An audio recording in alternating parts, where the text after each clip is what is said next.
Sunod-sunod na patikos ang pinakawalan ni Pangulong Aquino laban kay VP Jojo Binay sa kampanya ng Liberal Party sa Makati. Sabi ni Pinoy, hanggang ngayon ay hindi pa nasasagot ang mga alegasyon ng katiwalian laban kay VP Binay.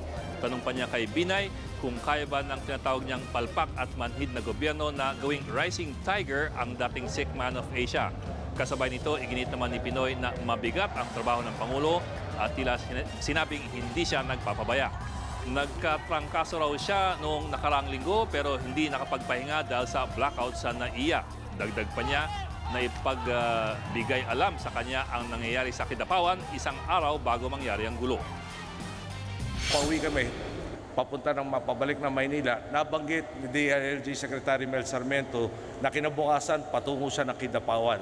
At ako naman po yung nagtanong, anong gagawin mo sa Kidapawan?